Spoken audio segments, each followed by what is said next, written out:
pain. Dreams of stars, now a faint refrain. Coffee brews and thoughts collide in this early morning ride. Wake up world, let's start the day. Insight flows in a bright array. Questions dance like morning dew. In this space, it's me and you. Coffee chats with Melissa. Every cup is a whisper. Conversations open door. Spilling thoughts forevermore. Ideas bubble crisp and bright. Words take flight in morning light. Consult the heart, make it sing. New perspectives on each wing.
Every thought becomes so clear.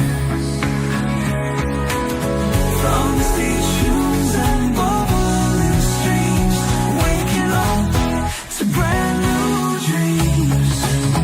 Coffee chats with Melissa. Every cup is a whisper. Conversation.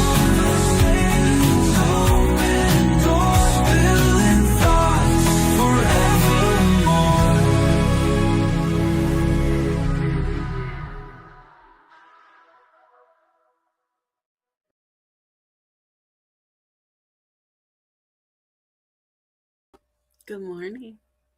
Hello, Bill. Welcome to the show. Listen, guys, it's early. It is 6 a.m. on the Pacific Coast. This is Coffee Chats with Melissa in Houston. If you don't have your coffee ready, you should get it ready. I'm going to be honest, I'm cheating today, guys. I have Red Bull. I don't have a coffee. I have a Red Bull.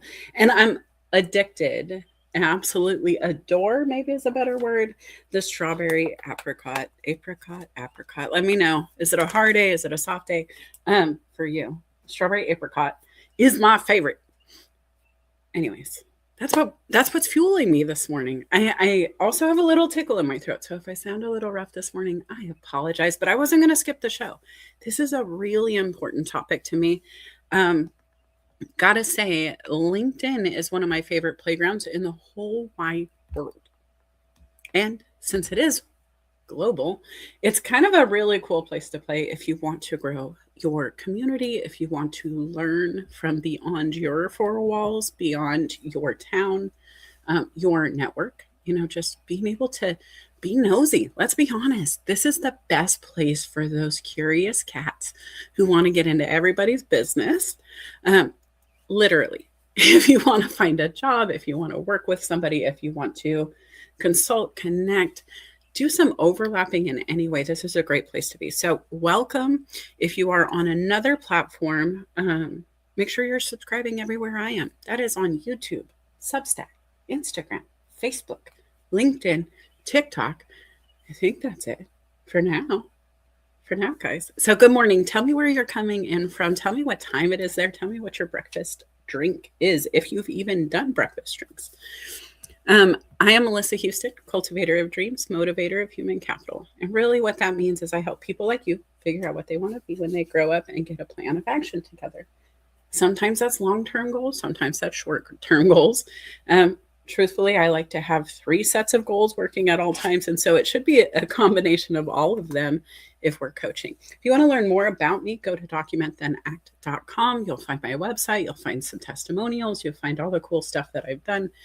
But really make sure you're subscribing on at least YouTube, LinkedIn, and Facebook, Instagram, one of those 2, because I want you to make sure you're not losing opportunities to learn from me and my network. I do this show on Saturdays, and then bi-weekly I do a show with Felipe Cofino, Careers, Chaos, and Coaching. And that one is a lot of fun, but we tackle different topics. We're able to have dual perspectives on that show and share it openly, and I love that. But it's just a little different. So depending on how you study, learn, take in information, make sure you're subscribing everywhere. All right. So that's a lot, guys. Wow, I feel like I said so much already. Show's over. Goodbye. No, I'm kidding. Let's talk about LinkedIn. How long have you guys been on LinkedIn? I want to talk about LinkedIn because really the premise of my whole business mindset, life success is on, the document then act theory. You write it down, you get to work. And when I first came to LinkedIn, that's exactly what this platform was. It was a white label. Here is, the side of the cereal box that tells you the nutrition value. Yeah, everybody's read the cereal box, right? We're bored. We're sitting at the table. We're going to read something. That was the thing before cell phones were always in our hand. Sometimes it's fun just to read the label so I can feel like a kid again. I want to try to pronounce all of those different colorful words that are representing all the colors in my favorite cereal brand.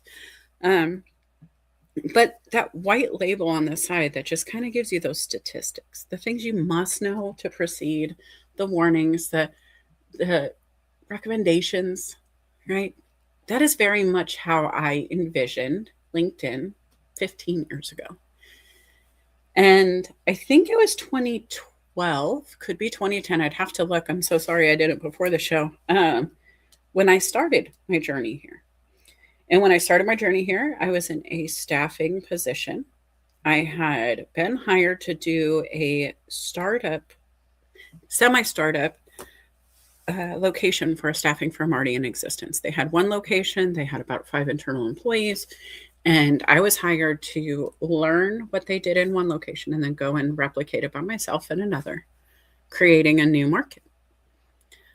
Loved it, but LinkedIn was a huge tool that I used at that time. That was one of those things that I was researching daily on LinkedIn. It was better than Google at the time, in my opinion. The data was fresher at all times. The people who were there and engaging were genuinely there also every day. I joke that LinkedIn is the only platform your bosses want you playing on at work. And so we always had this gray area of being able to be on LinkedIn, even when we weren't maybe super productive. You had that access in a way that no other platform was available for a long time. And still, very many of my clients will be blocking certain socials unless you're in that role. And so thinking through all of that, it's a place where people would come. And we could learn about different industries. People weren't utilizing it the same, though. It was very marketing driven, informational focused, boring, necessary, useful. But oh my gosh, did it feel like the worst class I had ever been in. Do you understand? Are you guys with me? Who remembers? I couldn't do it their way. I'll be honest. I was here for years. And when I finally decided that I was just going to kind of use social media the way I use social media, I wasn't going to have a different personality or outfit for every website I attended.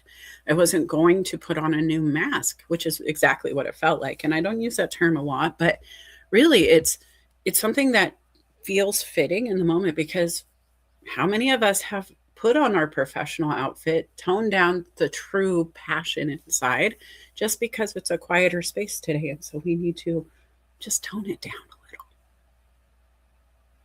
I can't do that. The problem with me is I come off very uncomfortable. I it seems like I'm hiding something. It seems like I am not myself when I have to pretend to not be me. Silly, right? And when you think about life in that way, um, it changes perspective. At least it did for me. So when I was on LinkedIn and I decided, listen, they know me. They know that I'm the girl at the chamber events that's loudest. They know I'm the one who will raise my hands, clap, and go, okay, guys, we're going left. We're going to pick up the trash on this side of the building first and like come over here and work our way around and end here and refreshments after. I was doing those events. I was the loud one. You didn't need a microphone. You didn't need a megaphone. You needed a Melissa. Now, that said, if that is true about me in person, why would I present myself differently online? How would I authentically present to you the person you will meet one day if we're going to be friends and engage and do business and whatever it is?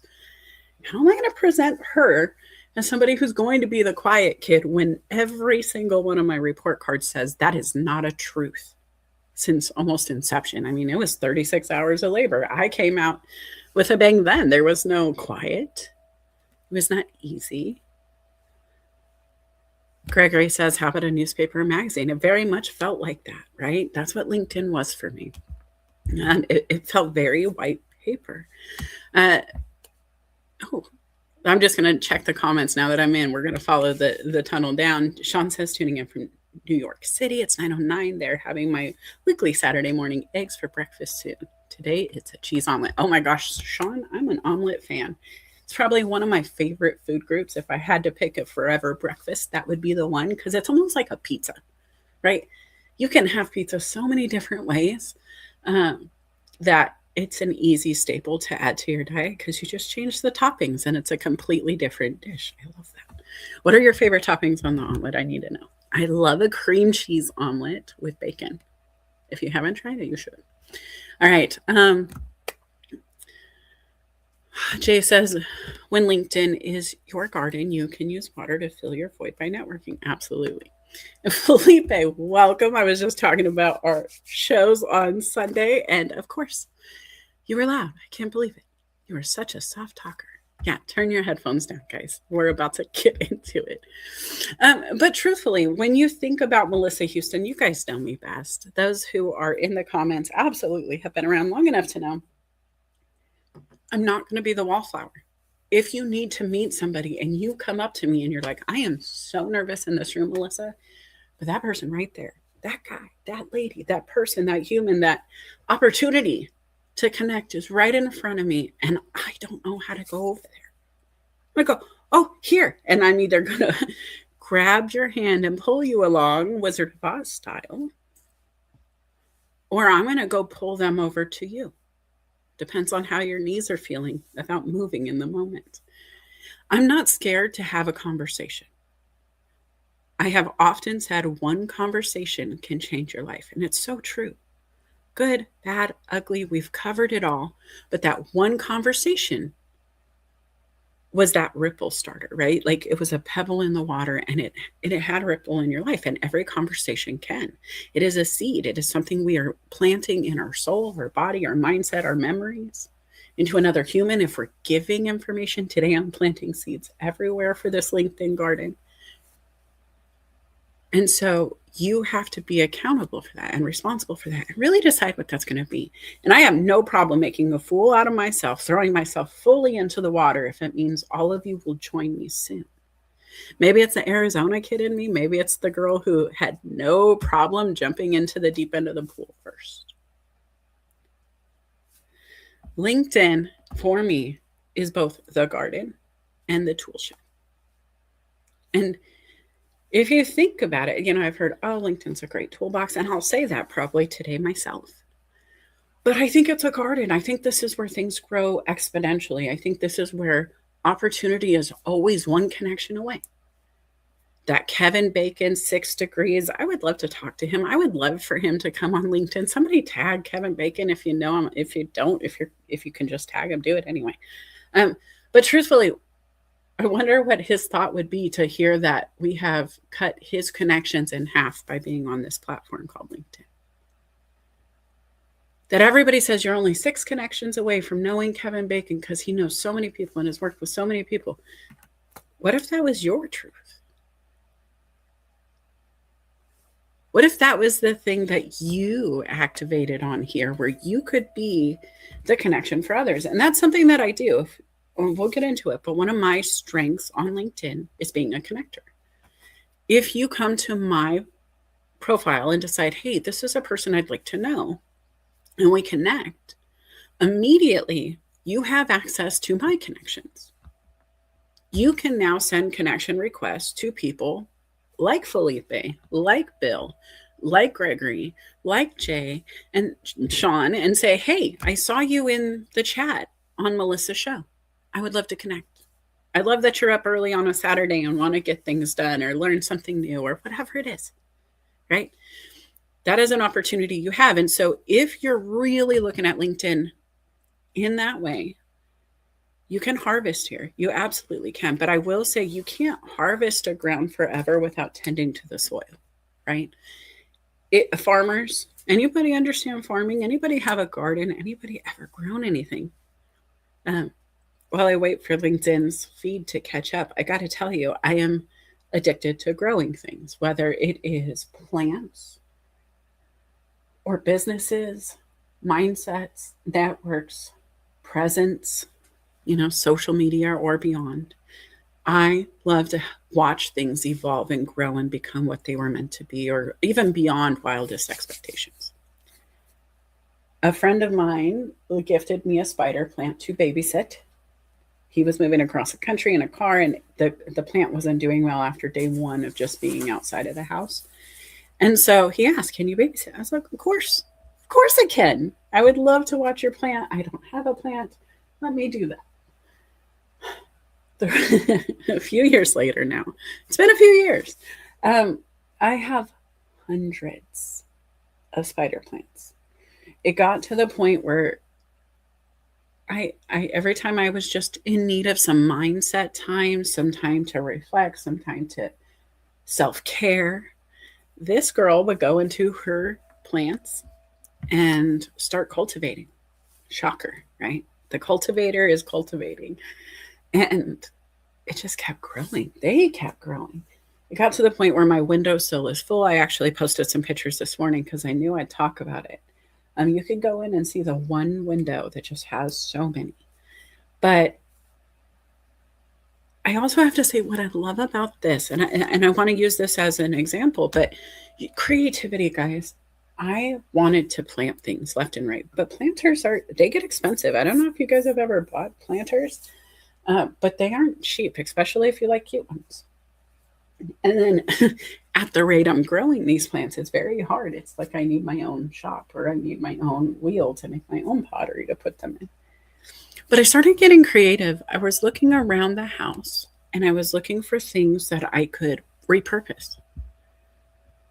Something that would help me maintain the water, keep it in the window, make it, easy enough to maneuver around so I can shift things as needed. And I actually got really excited one day when I was in my morning routine, right? And we're still talking about scrambled eggs in the comments here. Old Bay is the best. It's on everything. It's not just an East Coast thing, but thank goodness they figured it out first. But guys, I was in the kitchen and I was eating a croissant. I was cutting it open, putting some eggs in. I love a cream cheese croissant with scrambled eggs in. And as I'm sitting there looking at the croissant shell, the Costco one, tell me if you go to Costco, do you know what that means? I had the shell and it was 2 halves. It was huge. And it was a great opportunity for me to go, hey, this could be a planter. And so I started collecting my croissant shells, and I would just trim them down the center. I would put two on top of each other, so each croissant shell would, sit inside the other. And I used it for my planters. I just put soil in it and started putting the babies in. And that's how the babies keep multiplying, is because I have hundreds of them in these little shells.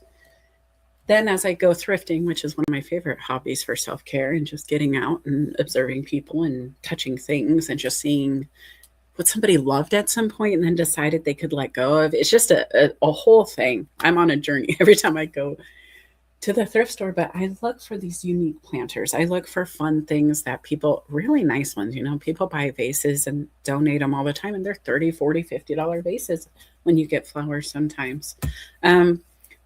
Anyway, so I just go looking, and I have these fun little cute things all over the place, and I'm slowly swapping them out, but I'm also selling them now. And I started thinking about how beautiful is it that I have so many plants that I need to get rid of them and just give them away, sell them, whatever. And I'm still working on a way. I want to send them to you. I got to do some research on shipping, because I would love to send you some of this, and I would love to send you some aloe, Felipe. I have some aloe vera that a friend of mine sent me from Arizona. I'm an Arizona girl, so aloe in Arizona is everything you need to fix a scrape. We don't neosporin. That's not a thing. We go outside to the yard, grab the aloe, and rub it right on your skin, right in the yard. You no prep, no nothing. We didn't even care. Dirt and all could stay. The aloe will take care of it. And so the thought of that, guys, what are those things, right? Like for me, I have to plant. I have to watch things grow. I love to see the evolution of growth. I love to see something start small and keep growing. I love to see the plant take up so much space that it's time to move it into a new container, right? It's outgrown the space it was in. It was so small and we didn't know if it would make it. And then all of a sudden, there it is.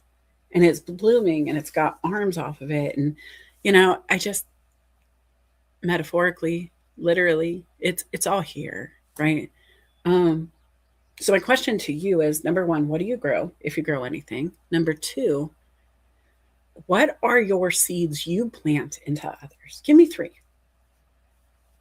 What would you, I'm not even going to give you ideas at this point. I want you to tell me, what are those seeds you're planting here? I would love to know. Chasen says we love plants, or live plants, but I think that it was love. That purple one you posted was awesome. I do have to say the purple passion is fantastic. One of my favorite new planters is this unicorn. And I thought it was only appropriate to put the purple flower in the unicorn because it matches the hair. It's just, I'll post a picture soon, guys, but good morning, Lauren. Yes to thrifting and getting out. Yay. Felipe uses aloe every day, and even in the winter. Ooh, how do you use it every day? Are you using it on your skin? Is that why you look younger than some of your friends do? I don't want to say me because I'm pretty baby faced, but let's get back into this, right? Let's do this because I see it. But I do have to say, garden, tool shed, it's both, right? And how are you using it most often? Because you don't always harvest. You don't always sow. There's always a rotation of how we have to utilize this platform. And so I want to get into the hows, the whys, the whats. But first off, I do have to say I am a premium member today. I took some time off of my premium status because I wasn't using LinkedIn to its full potential, and knowingly, willingly opting into that opportunity to take a break from LinkedIn while I was working on the other business that I run locally, which is a motorcycle shop. I also have a local client that I'm doing marketing and local networking events with. So I've been doing a lot more on the ground here, which means I stepped back from LinkedIn. So I downgraded the membership. I wasn't taking advantage of it. Didn't really see the ROI. I don't care if it's a value 9 months out of the year. If I'm not using it for those 3 months, give me my money. I earned it. You don't get to keep it if I'm not going to utilize it to its full potential. I'm actually doing myself a disservice. And so there I was. Okay. So I'm going to say this right now. I don't necessarily think that you have to have LinkedIn Premium. I don't think you have to have it. Do I think it's worth it? Maybe. Like I just said, it wasn't worth it to me if I didn't utilize the tools. What is the point of having a garden and a lawnmower if it just sits in the shed and the garden's never tended? What's the point in investing in all of that, that work and time and effort of paying whatever fee it is? And it's not always cheap, guys. It depends on what level you are and depends on where you are with your company. Are they paying for it? Are you paying for it? Is it a personal investment? Is it more of a business investment? Can you write it off in taxes? So many variables. ROI has to be determined by you. But if you're not assessing it, I can't answer this question for you. You have to tell me, is LinkedIn Premium worth it to you? So the tools that I want to share, the ones that I use most often, are going to be useful no matter who you are. Whether you're paying for LinkedIn or not, I want you to have access, okay? So the three topics that I'm going to cover, the three things that I really want to impress upon you today are going to be your profile, which is pretty obvious. We need to know who you are. The search bar and direct messages. Write it down. Those are the three things that if you had to focus on LinkedIn, if I disappeared today, if all of the education and training tools disappear today, these are the three things you need to remember in your brain. That's it. I love the bubbles. Let me explain bubbles for those who are new. Big fan of the Venn diagram, okay? Two overlapping circles. You can always add more circles, more data. But what it does is it helps you to sort so many ways. And bubbles just remind me of the Venn diagram. I use different color circles for different Venn diagrams. I use a lot of fun colors in everything I do because why not? I'm a Lisa Frank 80s baby. But it's also because these ideas come and go, guys. Those thought bubbles that pop into your head, those brilliant brain cells being at work, and you're rubbing that shampoo into your scalp, and all of a sudden, boom, there's $1 million idea, and it can float away if you don't write it down. Right? So these are the three things I need you to not let float away. Don't let it do it. We need to make sure these overlap. We need to make sure they're our focus. We need to make sure we're documenting and then acting on these things. Okay. So first thing I want you guys to really consider is DMs are part of a strategy. If this offends you, you must be new to sales. You must be new to networking or connecting or really relationship building. And if not, then I'm sorry the training hasn't included it, but this is something I stand behind, both feet, full chest, coughing out loud in front of the crowd. Because what we do here should have a plan. That's just who I am. I don't care if you come and say, all I'm going to do is be supportive. DMs are a part of that strategy. We all know Mr. Merrill Cass. Merrill Cass is known to us because he DMs us live events all the time.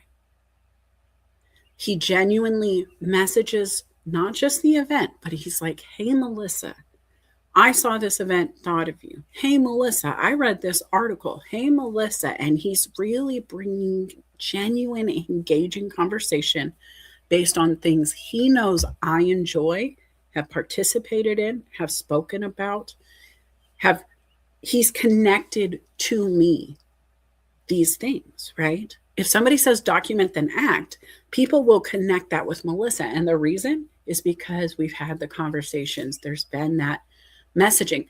And DMs, we mean direct messages, right? We know it's that inbox, but direct messaging can mean a lot of things if you take it out of the DM culture. Direct messaging is me telling you right now that document then act is my premise in which all success lies in my brain.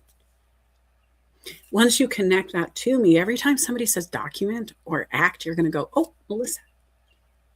And that's the kind of connection you really want. Because if somebody says something about, I don't know, Maryland, Felipe comes to mind immediately. Every time I hear it, anything DC, There's Felipe. I don't need an, I mean, I knew a lot about TC before I met Mr. Felipe Cofino, but there's a connection in my brain now that overlaps because the direct messaging of the rooms I've been in tells me that is where he lives. Does this make sense? The other thing I would say is group chats. Gotta know, I'm polling the audience. Do you love them? Do you hate them?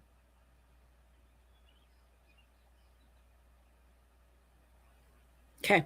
Reason I hate group chats, I'm going to say it, strongly dislike, probably would raise an eyebrow over if we were in a group session and everybody is saying, hey, what do we think about this? If you told me that was your plan of action, my eyebrow would just jump into my hairline. I don't like them. Now, have I opted into them because of projects? Absolutely. Those Slack channels that are very concise about the thing we need to speak about here, absolutely. Still part of that connection, right? But I really hate it when I get added without permission. I don't love it because it puts me, and I'm going to use me for this, but guys, think about your strategy here. How would you feel if I said, hey, I want to be friends, I want to have a conversation with you, but I brought 20 people with me when I sent the message? Or when I came in to ask you a question, or I said, hey, can you come over? We got to talk. I have some things I want your insight on. And all of a sudden, there's a group of 20 people, and I never warned you it's happening. It's not going to work. That's not going to get connected. That's not going to really leave people with a great feeling in their tummy, right? At least not in my network. Does that make sense? Okay. Let me see here. I want to go back to the comments because they are popping off and I don't want to miss this. They are chatting here, and Chasen says, my name is Melissa. We use it for nonprofit because we can connect with more folks, not being handcuffed by only 5 to 10 requests per month. Yep. I love using premium for nonprofits because it is hard to grow. And if you're doing outbound networking, if you're doing outbound engaging, especially if you're trying to do a sales or supportive ask, right, where you need people to opt into what you're doing, then I definitely recommend it. Lauren says, guys, if you're not following Lauren, you should. She's a really good friend of mine. In sales, it's worth it. So you can see who's viewed your profile, but I agree at times it's not worth it. And I love to see who's viewed my profile. I will also tell you my part of the strategy is it's going to be really hard to find anybody else who has the title Cultivator of Dreams, right? And it's going to be hard to find anybody else who does certain things on my profile. And so when they're like, hey, somebody from this company searched for you or looked at your profile, it can help. Even if you're not able to afford the premium, you can do some research. You can get some hints and clues and try to figure it out. That said, just stay engaged with the people you want to engage in. And the ones who are serious about it will absolutely reach out to you if you give them permission. And do you tell them, hey guys, if you're enjoying the show, just message me and tell me you enjoyed the show. Hey guys, if you like Coffee Chats with Melissa, feel free to reach out and just let me know. Hey, if you have a plant that I should look at for my garden so I can go through the rainbow, let me know, right? These are ways that you can get connected with permission. You can give permission as well as get permission. Lauren says, I'd rather you be verified than have premium. Ooh, this is a hot one for me. So I have thought about verifying my email. Are you guys doing your work emails on LinkedIn? Because I did the verification on LinkedIn where I use my ID to confirm I am the Melissa Ann Houston. But what about your email verification? Are you confirming your work emails? Elizabeth says, aloe is the best natural skin healing plant. I have it at home, use it all the time. Yes. Oh, Chris says she couldn't get on LinkedIn for some reason. So, hey, thanks for joining in on YouTube. You guys, if you're not subscribing on YouTube, please go do so. Sometimes these streams have some wonky issues. Today, for example, Facebook said, no, we're not going to connect. We're just not going to. And I said, well, that's fine. We can work around that. The people who are meant to find it will find it. Okay, I'm going to try to get in here. Let's see. Meryl is an amazing connector. Yes, yes, yes. Okay, this is the comment I wanted to find. Guys, if you know Lauren, which I know Lauren, One of the things I love most about her is her headline. And I want you to go check it out because this has sat on her profile for years. This is her gift. This is a strength. This is something that she has harnessed exponentially on this platform and continues to do every day. She teaches about it. She has a whole brand and a show of her own. And she has absolutely blasted this from the rooftops. And recently, I got to see a screenshot of this guy who's using the same headline. You're not going to be able to connect to me if you're stealing from my friends. You're not going to be able to be genuine if you're taking somebody else's concept and just applying it without any consent. If he would have reached out and said, hey, can I use this? That would have been a different conversation. If he would have said, here, quote, just the quotation marks around it would have given hint that it wasn't his own. None of that was there. That is not genuine, in my opinion. As somebody who is a published co-author a couple times over, I'm a very protective of the written words that come out of my soul and spirit. And if I have done the work to get there, I certainly don't want to see others taking that. And I'm certain that would be how, Lauren would feel here. I don't want to speak on her behalf, but guys, how genuine is it if you pop into another recruiter and just see a copy paste, just a stamped out version of your profile? There is something beautiful about being monitored, watched. Nike's Just Do It. I don't copy it, but I replicate their slogan often. I speak it into existence. I give them full credit. We all know Just Do It is not mine. And I speak it, but at the same time, giving full credit, not making it my brand. It's just something where I can say, hey, this overlaps with a mindset of document then act. Once you get it down, just get to work kind of thing. But it's not the same at all. And that's the value of being different. I teach my clients, if all the salmon are swimming downstream, I just want you to jump upstream for me. The one salmon that's going to stand out is the one that's jumping differently than the rest. You don't want to look like everybody else. So if you're copying, that's crazy sauce. Same with a DM strategy. If you copy paste that DM, it's going to come back around to get you. It is. Somebody's going to know that is a copy paste. LinkedIn's going to mark you as spam because you're repeating the same thing over and over and over. So really try to get to know your people. Try to learn something about somebody before you DM them. Don't just message, hey, I want to sell you my thing and this is how I can help you optimize a business when that person offers the same services themselves. It's definitely something you have to consider, guys. And I know we've talked about this before, but I would love to know, what is the worst DM you've ever had? Please don't tag the person who gave it. This is not a tag and blast show. But what was it? What was that thing that just went, oh, I'm done? Felipe says group chats are great if there's a purpose and we know the people, but I mute them.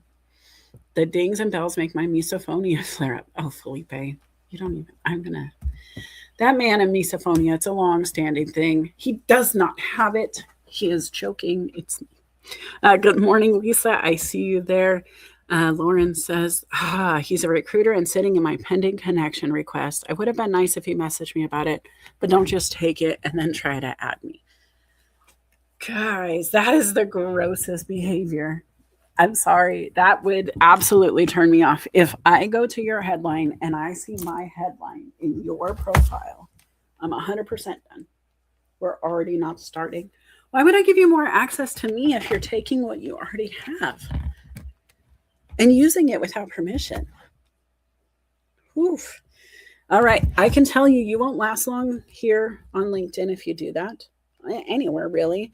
The power of social is once you post it publicly, you're opening yourself up to have that keep floating around the world.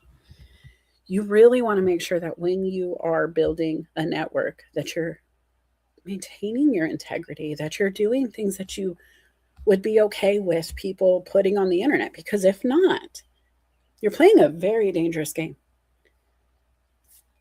The DMs can help or hurt you. Screenshots, I've seen them come and go around here. And I don't think it's professional to have it happen. But just remember what you put in writing as a compliance person, that's solid. That is take it to the courthouse solid. So once it's in writing, make sure you mean everything you say and you're willing to bank your entire professional career on the things you're doing. Because truthfully, we're going to know. The people over time, everybody's got that gut instinct. Everybody can tell when you're just shining it on a little bit.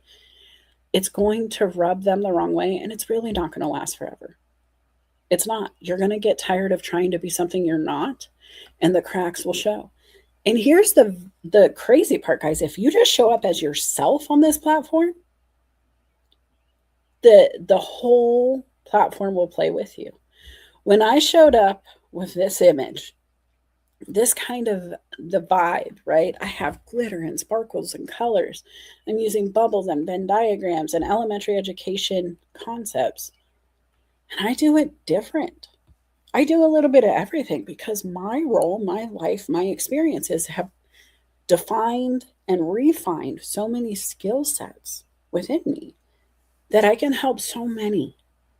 And so I love to say I'm a great starting point, but what I started with to get to the point where I was doing enough sales to sustain my family as a solopreneur and just having clients who paid me monthly to work with them for them. And that's how I sustained our family. It was being myself. It was absolutely showing up on LinkedIn like it was Instagram, like it was Facebook, because it is. I know they say it's not, but what's the difference? Truthfully, is it just a different suit? Maybe one's a three-piece, one's double-breasted. One's more of a biz cash look, maybe flip-flops at the beach, but we're still on a work trip. We're still on vacation with an umbrella in our drink on Instagram. It's still business, just a different version of the business. We get to post our vacation pics there. And I was like, why do they get to tell me where I get to live my life? As an American, maybe I'm just a little bit empowered by the freedom of speech. As a woman who knows that women couldn't always speak their mind, I absolutely take advantage of that. And so when I came to this platform and I really tried to do it their way, I got to about 1,200 connections in 10 years' time. When I started doing it my way, I got to 12,000 connections in about a year and a half, maybe. I don't want to lie to you guys. I know my progress has been out here. I have posted as I grew, but truth is, once I went on as myself, my profile exploded. So let's talk about ways that I helped it explode. The common sense thing is to say, okay, go to your profile, make sure, your work history is there, make sure you're connecting to people within your industry, ask for recommendations from people you've worked with, make sure your skills are up to date, make sure all of these little things, right? And we can talk about it if you want. We can. Let me know in the comments if you want me to do an actual profile breakdown on this live show today. But what I really want to focus on beyond the profile, which I think, and I call this the Pokemon card. It's your baseball card. As a marketer, somebody who understands, how much time you have when somebody opens an email, looks at an image, whatever. You don't have long, guys. You have seconds to capture their attention. So me, with my colors, my bubbles, my shiny, my sparkly, I tend to keep attention slightly longer because I know what catches the human eye. I know that when you hold my business card in your hand, it's a thicker cardstock than most. I know it's rounded edges, not squared. I know it's matte, but it has shiny little accents all over the top. The font is raised and also a gloss finish. There's so much texture and color and fun and movement on my card that you have to take a good 10, 15 seconds just to take in the first side. And it's double-sided. Why I did this is, and if you guys have been to the conventions, let me know, I'm a convention kid, is in sales, you go to the booth, you work the booth, you get card after card after card after card. And when you go back to the office, you have this stack of cards. And I always loved to see how big it was. I used to have pogs, so maybe it was a little bit of that, but it felt kind of like collecting pogs. And I would just look at the differences in the pile. I always called the colorful ones first. They just stood out to me. If I saw a red card in a stack of white, I would pull the red card first by default. And knowing that about myself meant that I wanted a colorful card. I knew rounded edges stood out. The rounded ones had to be in a different spot in the pile, or my pile got a little wonky and it looked weird. So I wanted to use that too. Right. And so all of those small things, guys, it's silly, stupid stuff. But when I finally make the connection, get into the space with you, and hand you my business card, here's what happens. You have just allowed me to distract you long enough to get what cultivator dreams and motivator of human capital means. You just allowed me to explain in full detail what that card means, why it means, and why all these bubbles can be applied under one umbrella. You just sat there with my card, rocking it back and forth in your hand because of the way it glimmered, because of the shine, because it was fun to play with. And you know what? I've had people when I come in and I'm like, hey, how are you? You know, just wanted to come back. I know we talked before about your social media presence. They're like, oh, you're the shiny card lady. Guys, that is what I want your profile to be. I don't care how you do yours. I don't. It's up to you. When I think about Larry, I can't think of his last name right now. I think Jolt. Larry Long. Larry Long, I think Jolt. And when I think of him, I think megaphone. I think microphone. I think high energy, big smile. Who do you think of? Who comes to mind? Who pops in your head? And what is that brand? Right? So make sure your profile does that. Skipping ahead a little bit, the search bar. I want you to do the following prompts. So go ahead, open up a new tab, grab your other device. I want you to do this with me. I want you to go to the search bar on LinkedIn and type in the following: looking for a, and then whatever it is you do. If it was me, I would go to the search bar now and type in looking for a coach, looking for a consultant. One of the two, right? Because I do both, depending on where I want to be. If I want to be more personal or business. And when I hit enter, I have some search capabilities here, right?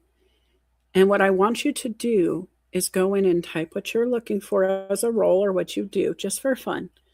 Click post and then sort by recent. Make sure you're looking at the most recent because that's the most action capable post that has the most opportunity left on the bone. And then you can see posts from humans who are saying, I'm looking for a coach. Does anybody have a recommendation? I landed a $5,000 contract because I used this tip right here. I went looking for a coach, went to post, found somebody who was hiring for a coach to do some internal leadership development within the organization. They had said, I'm looking for a coach. Does anybody have any recommendations? That was the rest of the post. Feel free to tag them. And I was like, hey, can I recommend myself? That's the comments. And when I did that, that created an opportunity to have a yes to a DM. I have the opportunity to sell my services, to discuss how I can help, to tell everybody about myself with permission. And that created the opportunity to cash a check. Now, if you are a machine operator, right, let's go to a different side of this. Maybe you're on LinkedIn looking for jobs and you're not necessarily selling a product or a service or trying to meet everybody to do that. You can say, looking for a machine operator, hit enter, go to post, and you're going to find HR leaders and recruiters who are looking for a machine operator. Does this make sense, guys? Have you tried this before? I want to share my screen here. I'm so scared it's going to mess up what I'm doing, though. So I'm going to be very careful here when I'm doing this. But I want to show you guys my search capabilities and what I do when I'm looking at jobs. And so let me just get this to a spot where I can share. Okay, sharing screen. Let's see here, and we are going to share this one. All right, guys. So we are live in my LinkedIn. Right now, you are seeing the premium version, and we are in the job section. What I want you to understand is this may be different for others, right? Because premium has its own features. So if yours doesn't look identical, please don't panic. It's okay.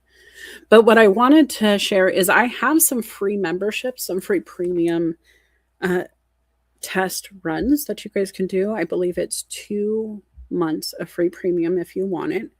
And so if you're interested in having the free version and you haven't tried it yet, please message me. Now, what I love about premium when I'm job searching, especially, is how it will assess whether or not I'm a good fit for a company. And so here, where I have put in some search criteria just to show you guys today what we're looking at, I put in that I would be looking for full-time management, sales trainer, customer success executive, or office manager, on-site, hybrid, or remote in my town. I felt like this was fully encompassing of a lot of skill sets that I had, and it would open up the door by telling them I would be open to work in any way. So, based on those preferences that I set, I have some opportunities here: digital customer success specialist, customer success manager, manager of customer success at 1111. And I do like the fact that 1111 popped up today. So just wanted to shout that out. Here are some local jobs where it says I would be a top applicant. It doesn't necessarily align with what my preferences are, but they're giving me some extra recommendations based on what they think I would be a good fit for. And then you can show companies you're interested. So maybe you're not sure what you want to do, but you would love to work for Amazon. You can click the I'm interested button and have them contact you, right? And so looking around, you can see the ones that, territory manager doesn't really look like I'm the best fit for that, but maybe the regional sales manager is a better fit.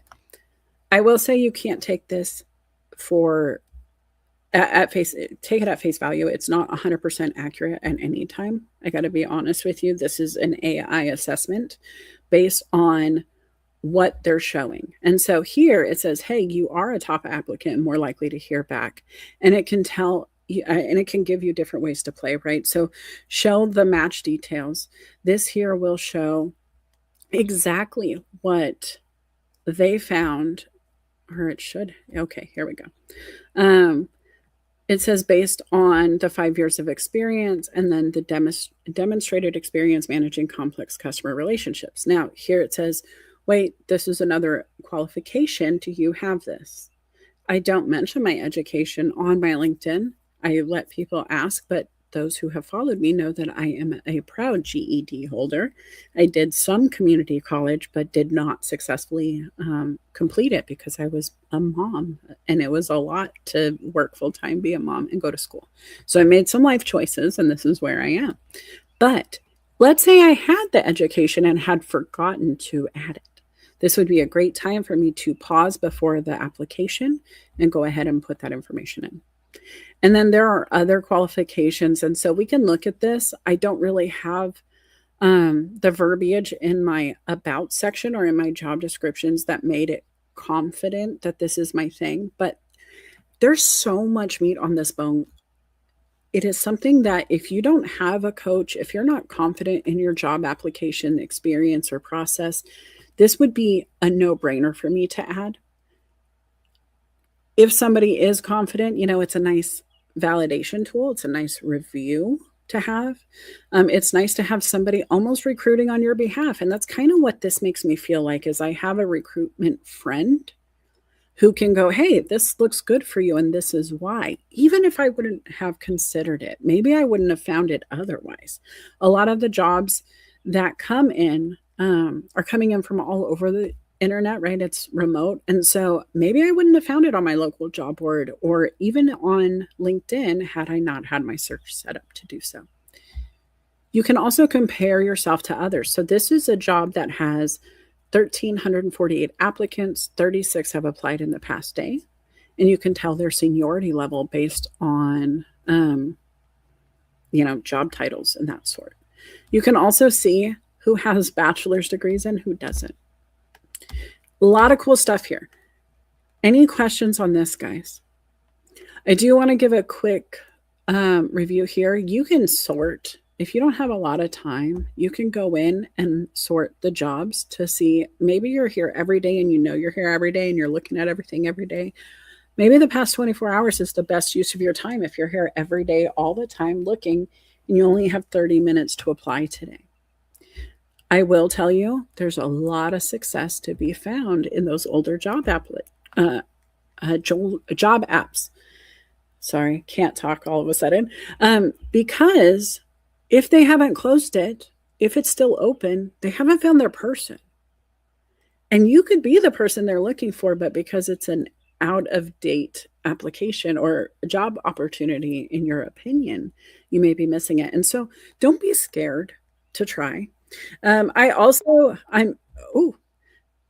me close this here. I'm also going to say this easy apply button. I'm torn on it, super torn. I have used it.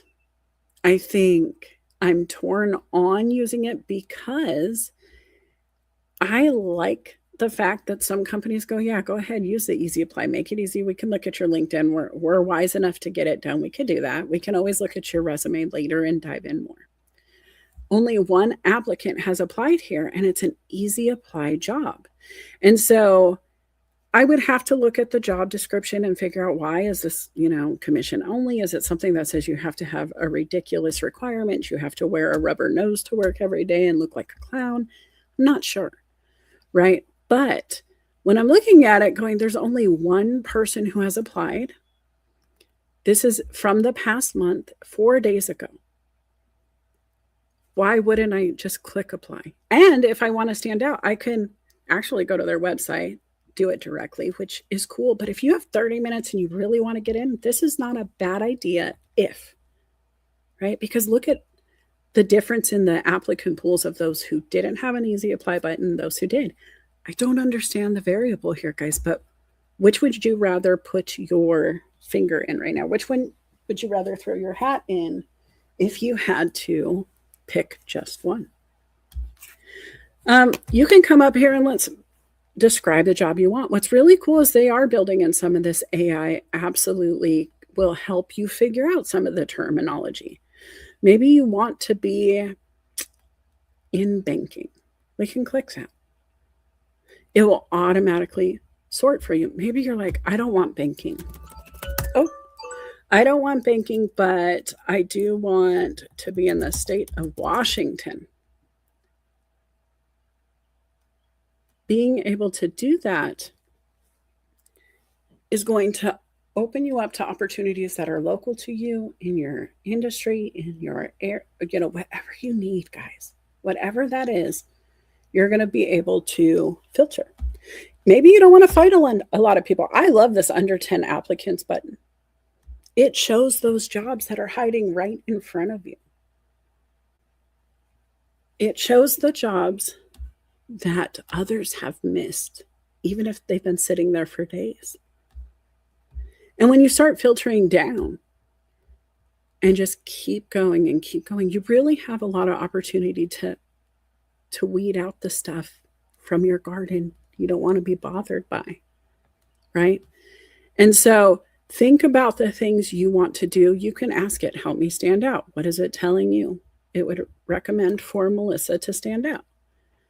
It says, here are some of the suggestions. So I should emphasize my ability to lead and develop teams, right? Showcase your proficiency with MS Office and any relevant software tools, and consider mentioning your experience in managing customer satisfaction and resolving issues.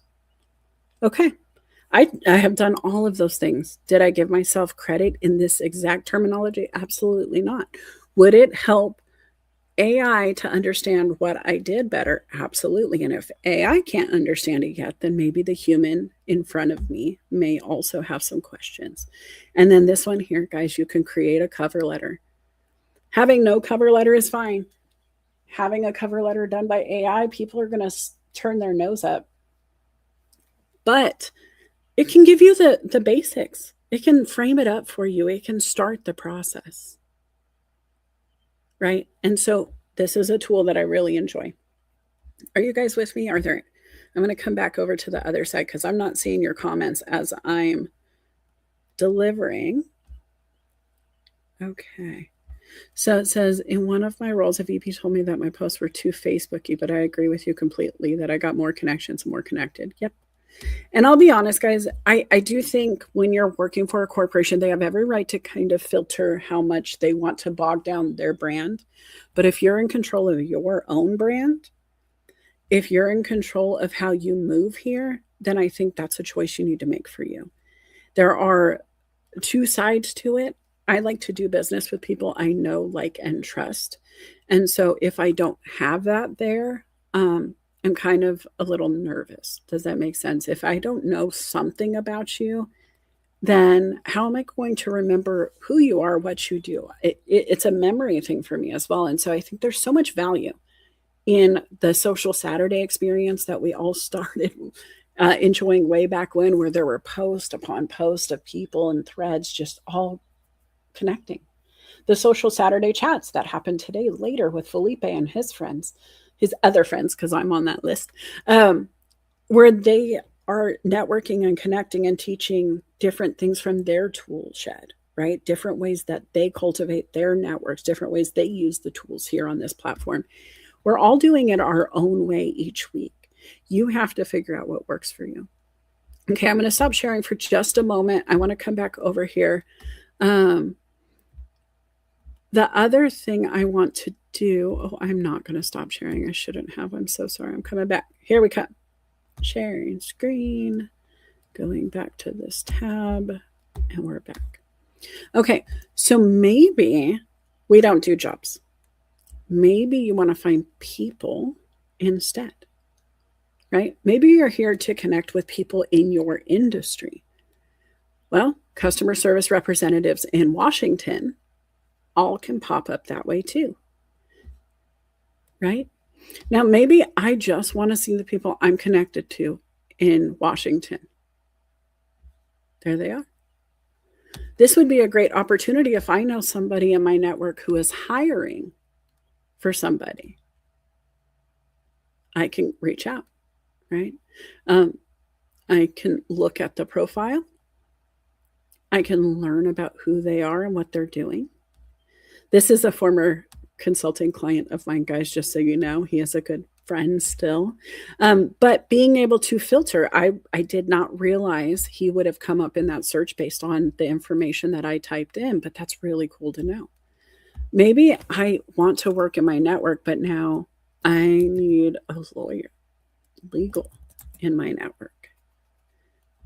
And I want second connections because maybe I want to grow my network in the legal industry. Well, now here I've been able to filter 2 second connections. So anybody my connections know are now on this list. And that's the value of that 6 degrees of Kevin Bacon is if you're connected to somebody, I can now send them a connection request much easier.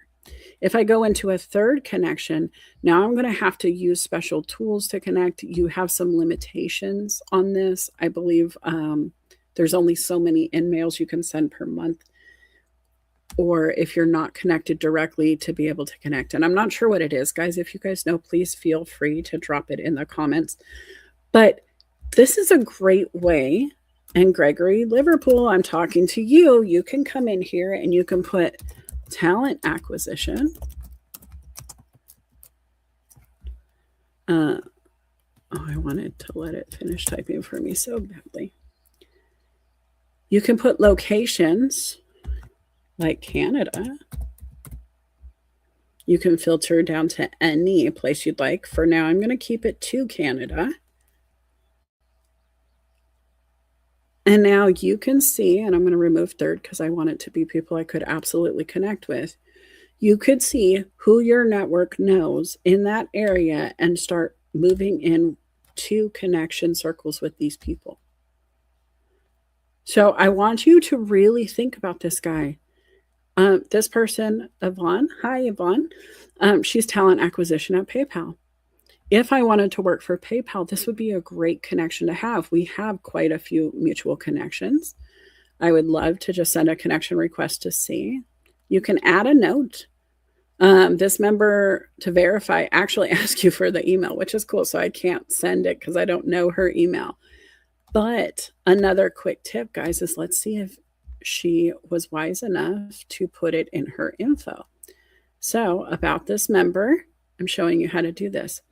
Some people will put their email in here now, and you can connect with them. And so if they did that, their contact info, she might have her email here. And if you've done your research, if you actually went to review her, wanted to get to know her, really had a reason to connect, really wanted to dive in, I could even go and Google her and try to find that if I really wanted to. And please don't, I don't want to stalk her.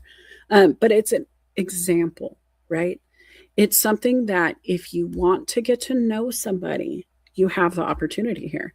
You can go first connections. Maybe you don't even know how many people are in your network that are in talent acquisition, but now you're looking for a job in Canada, you're getting ready to move there, and you just want to filter through the people you might know. This is an amazing tool. Hello, Sajid. This is another friend. He is somebody who I think of often when I think about talent and recruitment in Canada, right? And I love that when I look at him, he has his services listed. He has reviews here. He has featured posts, all of his activity, which, guys, are you using this to get to know people?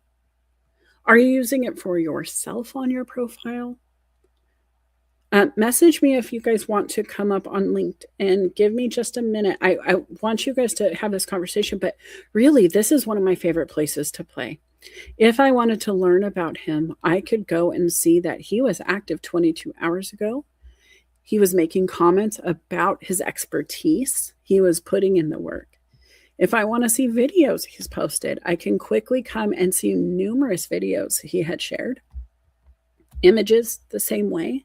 I can learn a lot about this person and how they post based on this. Articles. He has a few that he writes. And so, coming in and going, wow, I can take 4 minutes to get to learn more about unlocking LinkedIn success. That sounds like a great idea. Newsletters. Wow, this guy was so good in that last article. I should definitely be subscribed to the Jobs in Canada, which I am. Maybe he has events. Look at that. Maybe this is a guy who I could go to his event, get to know him by making comments in the comment section of the event, asking good questions, just like you guys are now, and become a friend with him. And actually, it's exactly how I met Sajith Kumar, was a live event, audio events. Felipe, I think, was the tie that binded, right? Guys, use this often. I'm looking for a remote role. So lots of people love to work remote. People have talked about it a lot. I can search by the post, right? And now I find people who are either posting a job about remote roles or are asking for people to join their team. Maybe they will say, hey, I'm looking for a remote role. Have you done this search before? Have you even contemplated it? All of these people are second connections that are popping up. So if I go to one of them, and I'm trying to see if there's something where I would really actually meet the person, maybe have something in common with. This one says I'm a top applicant. I can tell you quality analyst doesn't tickle my fancy. However, because it is a top applicant thing, I would come here and look at her profile. I could follow her. That would give her a hint that I have seen her. Just viewing her profile will put me on her recently viewed. And then if I wanted to apply for this, that's just another way I would get my name and my profile in front of her before the application. Does this make sense, guys? This is not just for recruiting. You can put, I know our friend Jason was in the comments. You could put looking to volunteer. Maybe you want to volunteer, maybe you do volunteer, but here's posts about volunteering. There are so many ways you can utilize this platform that's not been marketed efficiently, hasn't been scattered, hasn't the seeds haven't been planted everywhere. Guys, who do you know who needs to know this?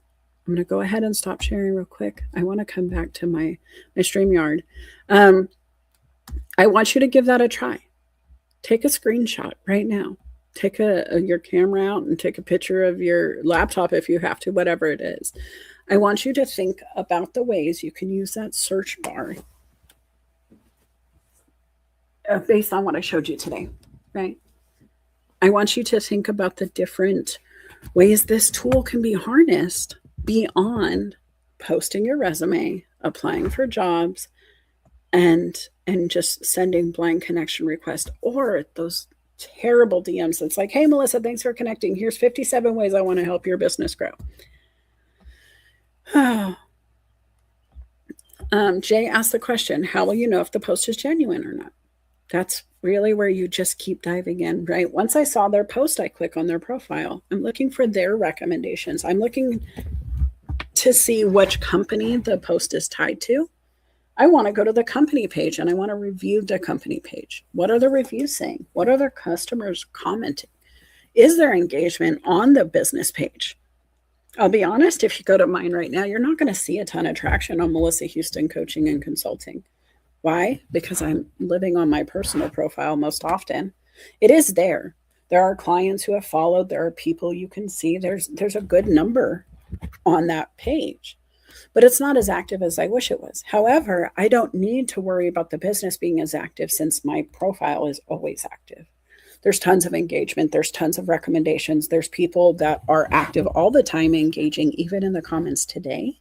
And so you guys being here validates who I am. And I would say the same about the networks of the people you're watching. Now, if you're starting to see the same network type, if it's the same profile that's supporting other profiles, for example, if you go to Mary Smith, and Mary Smith has 100 friends, but Mary Smith only has 2 jobs, a 2-line bio, doesn't have many recommendations. And then you look at Mary's friends, and Mary has friends that only have 100 followers or connections, and they only have 2 lines in their bio, and they don't have a lot of build out there, then it's probably a fake network. Also, ask yourself, what is the ROI? And I hate to say this because there are humans there, but the truth is we can't serve everybody. As you grow on LinkedIn, I have 16,000 plus followers. I can't be best friends with all of you, but I do have a good portion of people who are in my DMs, in my cell phone, have been in my call logs, have done work with me, have co-written books that went bestsellers with me, have engaged with others in my network, have gone on their shows, have done things with them, collaborated, been validated, been in person with them. That's the overlap. That is the Venn diagram of value that I want you guys to have. And you can find it, but you have to do your research. You cannot just easy apply connections. I'm going to say that again. Let that clip it, right? I think that's what I'm supposed to say to StreamYard, but you have to do the work with connections. There is no easy apply button with community. You can opt into a pay to play community. You can opt into an industry community that will help you meet like-minded professionals. But the truth is, when it comes to humans, there is no easy way to play. You have to be genuine. You have to be yourself. We're going to pick it up in the long run if you don't. And once people start looking at you like, what is it? What is it? What is it that's just not resonating? There's something that just doesn't sit well. It's really hard to overcome that. And so you want to make sure that you are the person you want to be at all times, right? Be part of that genuine strategy. Gregory J says, I think all organizations should use Easy Apply because the candidate should be able to apply quickly without applying externally. I love Easy Apply, guys. I think it's something I won't hold against somebody for using. Why should I make the process to come on harder than it has to be? Now, I also don't love an AI interview. I don't want to have a conversation one way. I don't want video interviews where I don't get to engage back. I don't want to have to talk to your computer or do a phone interview and be prompted by, an AI voice. I just don't. And that's okay. Because if you're not offering these things to me, then I don't have to offer me to you. And so you guys have to have a strategy, not just for DMs, but beyond. How are you going to play here? Jay asked me to cover something here. Let me do this and go back. All right. What is Jay saying? He says, please talk about how people are using AI on the platform because seriously, AI has changed the way we do business or how we use LinkedIn. I just sat in a live networking event at Sliced, one of my clients for marketing, and we talked about AI and Claude and its use case in the workplace. If you guys are anti AI, I'm going to tell you, you're going to have to hide under a rock. Like, just go underground, get a shovel, get some water, get some generators or something. I'm not sure how you're going to do it, but it's not going away. As much as we want to avoid it, it's not going to happen. It is a global sensation. It is integrated into so many platforms already. It is in business everyday use case. I use Gemini all the time to summarize 2 hour long meetings.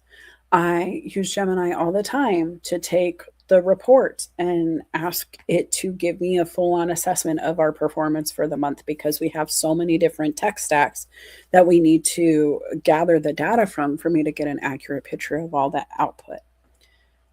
I'm not a big fan of AI writing your content. However, I let AI write my promo for my coffee chats every week. I come up with the premise, the title. I tell them I want to do a show on your LinkedIn garden, and I like the idea of it being both the garden and the full tool shed. I want people to be able to cultivate relationships here, but I also know this is a tool and it's a business tool and it needs to be used as such and it needs to have ROI and value. So let's talk about it. So I use it, but I don't want it to be me. I don't want to use AI photos of myself. I've tried like the fun ChatGPT cartoonized version, and that's okay. But I don't want a makeover. And that's just me. Because when you see me in person, I'm not going to look like that other person. And so I don't want to do that. But that's me. There are others who would say, oh my gosh, Tony Stark it up, AI to the sky. Let's just do it. And that's awesome. And the people who love AI to the sky are going to jump right on over there. They're going to zoom on over.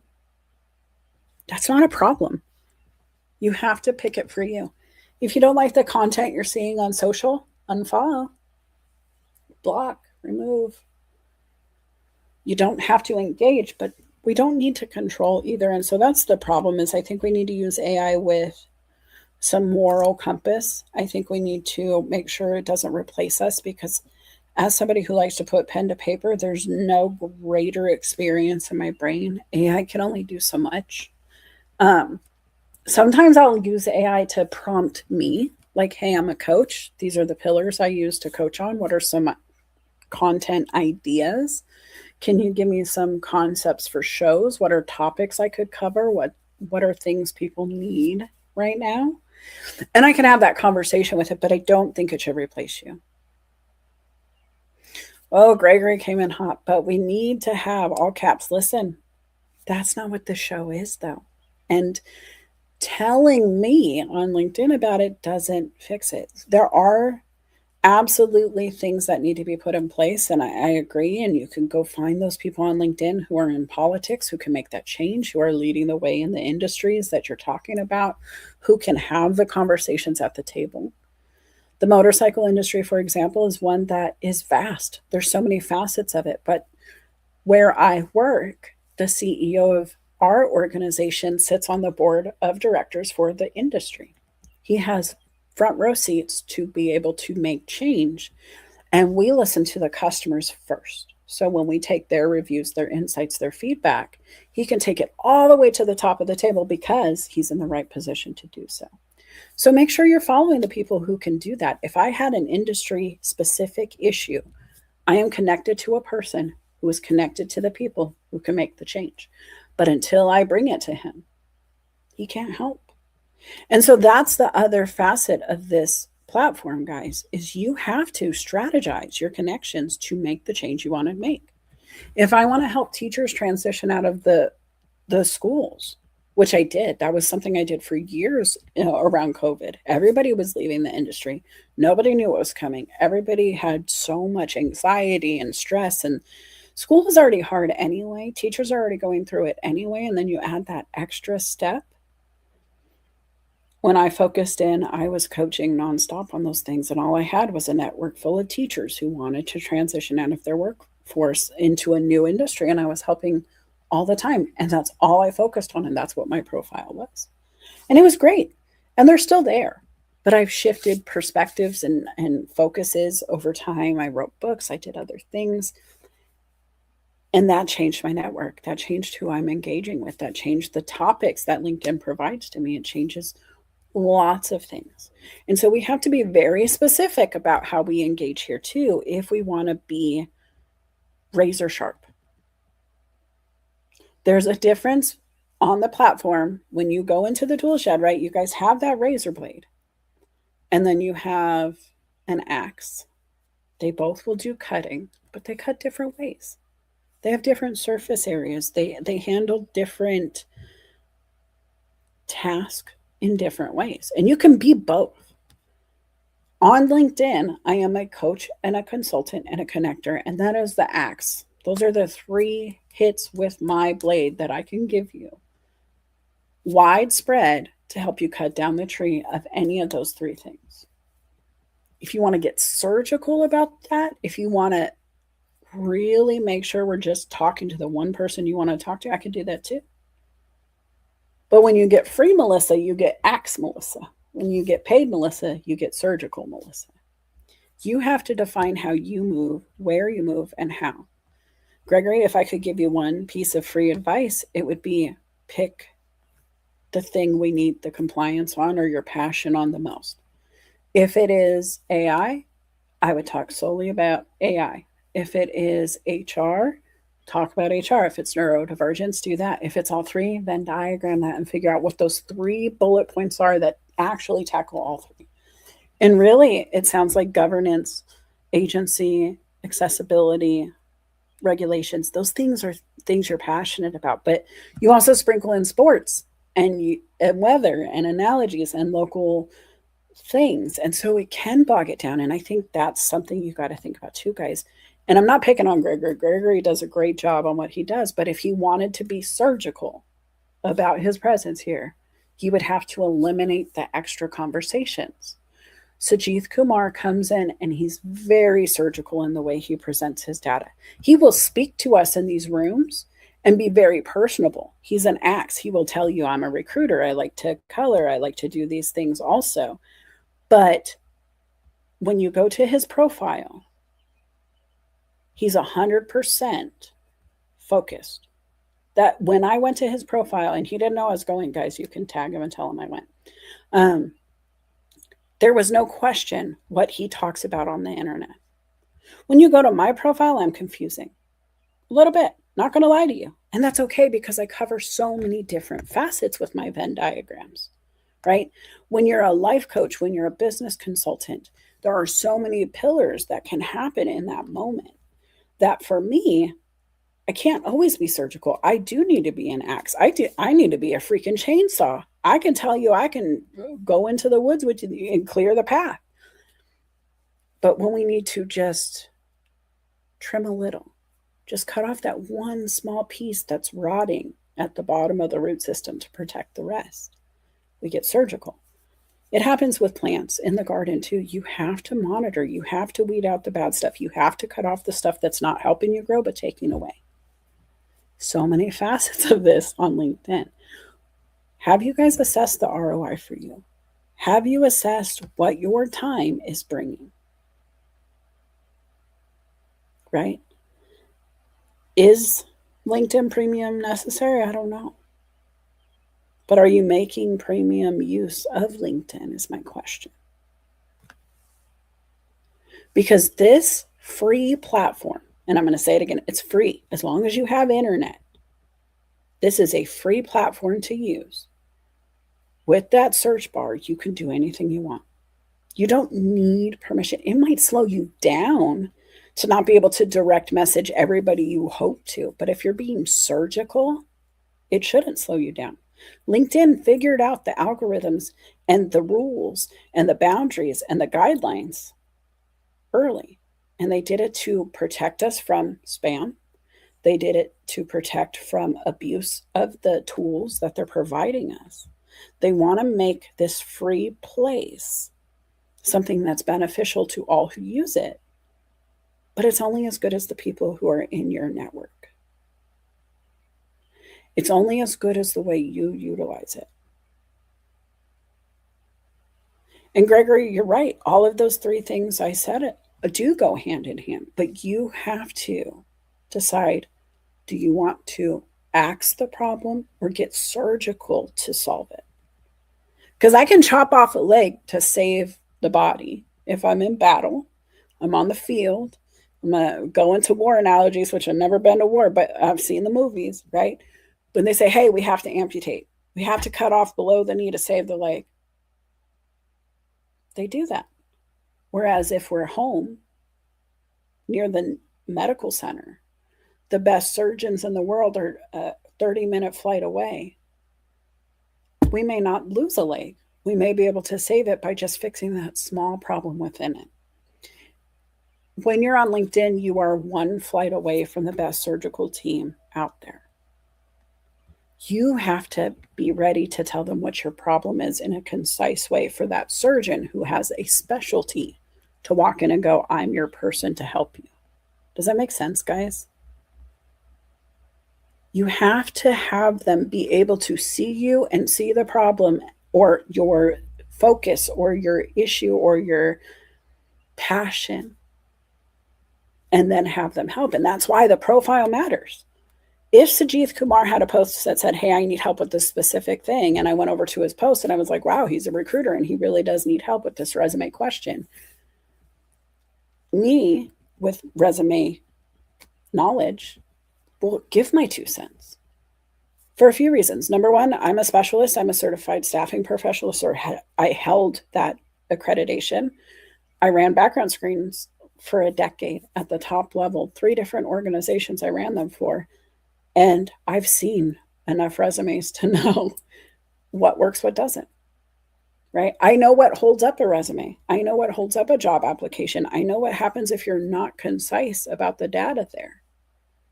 There are facets of my knowledge that I can share. That does not mean I am everybody's surgeon. It means that I have a specialty that I can help with in a different perspective and way than Sajith Kumar has, or Felipe, which I'm going to invite Felipe up. I know I meant to send you this link a minute ago. Sorry, buddy. But having that different perspective, having your own specialty, there can be 3 surgeons on the same leg doing 3 different things to make sure it's functioning the way it's supposed to. If that's true about one leg, I want you to think about your industry as that one piece inside that one part of this big platform. If LinkedIn is the body, what part do you take accountability for? What are you the specialist of? What is that function that you do differently, so concisely that nobody questions it?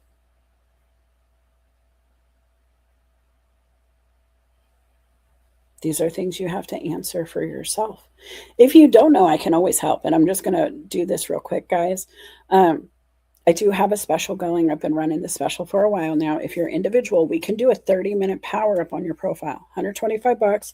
We'll make sure that when they land on your page, you are going to be ready. They're going to be able to tell what your skill set is and what you're doing here. We're going to make sure that that's where we are. And then if you're a business or you have a team and you want to do it, if you guys have a group, you want to come together with a couple of friends and just work it out, still $125 a person, but you get a bigger session. The more people, more time. We'll do some one-on-ones in the group, but you can listen to others be helped. And so you can learn from the experience, not just for yourself, but even how others were given information and work together. I think it also helps when you're in a collaboration team because then you guys can support each other through the grow, keep each other accountable. It's really helpful. Um, Other things I will say, if you want to do the full on social selling, if you're in a business, solopreneur, you're working to build a brand in an industry, maybe that's new to you, and you really have to come out and show them that this is who you are now, I would recommend doing the full hour solo, $250. We could do a whole program, get a plan of action together. And that's a set it and forget it kind of package, guys, where I set you up and let you go and you're ready to go until the next time you need something, right? But that should be something you can do. Um, what's coming up for you in this chat? What was the part that resonated the most? Is there anything you guys want me to go back over? Any of those features on LinkedIn? Because I'll tell you, the profile, it's important. We all talk about it. We all know it. Direct messages, how you play there, that matters. It so matters, guys. If you're DMing me without permission, trying to sell me your product, we're already not friends. If we're not connected and I'm getting a pitch from you, it's frustrating a little bit because I'm like, why did you pick me? There's nothing researched here. There's no niche down solution for me. If you're going to be my surgeon, I want you to tell me all about the thing you know is already a problem for me. Now, I do have people who email me all the time about my website telling me that, oh, it needs changes. And it probably does. Check it out. Let me know. Give me some recommendations. I would prefer to take them from the people who have sat through my coffee chat show than to have somebody I don't know just pitch slap me in my DMs. When you work your direct messages, how are you sending requests? Not just the ones that come in, but what are the ones you're sending out?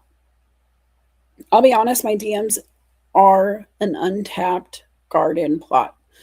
It is something that has kind of been in the back of the house. It's something I haven't really visited much. I know there's something back there. I know there's a lot that I can go and cultivate. There's probably some onions and potatoes still in the ground, but I haven't touched it. I've been really busy with the front garden. I've been busy with the things that are right in front of me. And that's okay.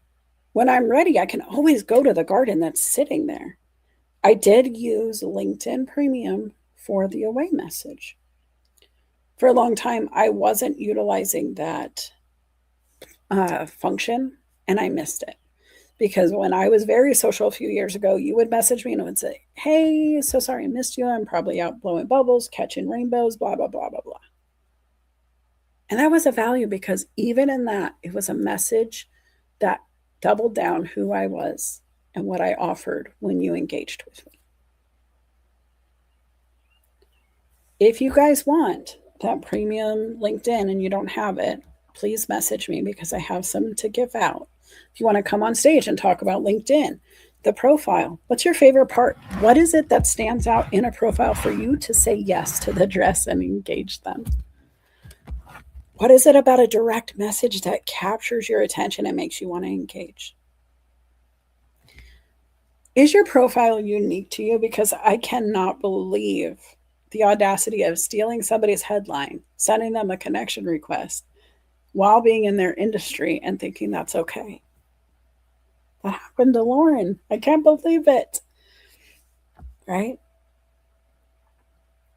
Think about what you do that maybe somebody's like, oh, that's probably not the hottest thing in the world for me. Like, that's not something I'd want my friends group doing. Maybe that's not how I do business.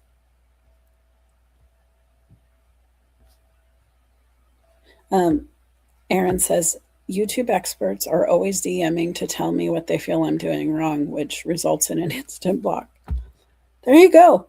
I love it when people come to your DMs and tell you, hey, you're not doing it right. Did you read my business plan? Were you part of the planning meeting with my coach? Did you ask me why I'm approaching it this way? I wonder how many people called Disney or told Disney, hey, bro, you're doing it wrong. the right people will find you.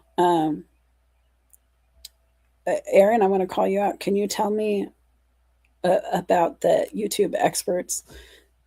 Yeah, I mean, they have their opinion, but where are you on views? I would love to know.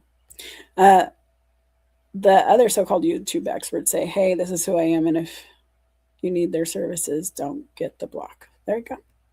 All right, Felipe is backstage. I'm going to bring him up. Felipe, what's coming up for you right now? What do you got going on here this morning? It's a lot, but not really everything either. Right now, I am building a bookcase with my lovely wife. That's going to be my new backdrop for lives because Nice. I decided that I need to have a little more branding and a little more consistency with what I do. And so this bookcase is about to fall apart as I do this. And so it's one of those things where we invest in ourselves, in our brand. Like you said, you pick one avenue, one lane, and you try to stick in it. But oh, that didn't work. But yeah, no, I think that when we're looking at, like you said, our garden or what we're trying to do, if we spread ourselves too thin, we end up like being like background noise. Whereas people listen to you if you focus on main topics. Like, I'm not going to get into a whole area of automotive. I'm not going to get into areas of healthcare. I'm not going to get into areas of even neuroscience. Those aren't my lanes. Can I touch on them and ask questions? Sure, but I'm going to focus on what I do know, and that's the workplace, coaching, and family. And I mean, you saw Sajith, right? Or maybe you didn't. You were multitasking. But Sajith Kumar's profile, when you go there, Felipe, there's no question what he does, right? And when I go to your profile, I get the consulting, the coaching, the whole business aspect. I get HR and I get author. I also get dog owner. I'm not gonna lie, that's the next one that just wanted to pop off the top. Usually I do three things, but guys, the puppy's there, Copper's there. And so who in your network, and you're not allowed to say me or anybody who's in the comments, who in your network beyond those people pops like that? When you go to their profile, you know immediately who it is and what they're up to. John Asperian is probably the first person that comes to mind. I met him 10 years ago. He's in the UK, and his thing was data. And what he would do is, when there was a new thing on LinkedIn, you would hear him say, "Oh, there's a new feature on LinkedIn. I'm going to test it out." 6 months later, he'd come back with all the data that he did on the research and provided us results. There's no question that he was the data guy. If you want to know about LinkedIn data and what's happening with certain things and get some actual evidence, it screamed that. You look at Nick and Guy, Galindo, 5 years ago, she had 3 or 4 different things that you may have seen when you went to her profile. Today, it's 100%. She is a publisher, author, and that is what she is all about. But it changed. Yes, and that clarity helps, guys. Let's be honest, Felipe, what is your biggest turn on? I want to, one thing on that profile, you see it, you're like, I can't. I'm just not gonna. Is there anything that comes to mind? Wait, repeat that one more time. The one thing that you see on our profile and you're like, no, I can't connect with this person because I see this thing. Is there anything that turns you off immediately? I mean, honestly, if I think somebody's being overly political, that turns me off right away. If somebody is, I can grow your business 10 times, that turns me away, because I've yet to find someone that says that when I look at their business, they've been highly successful. I'm like, okay, if it works for the people, why haven't you done it yet?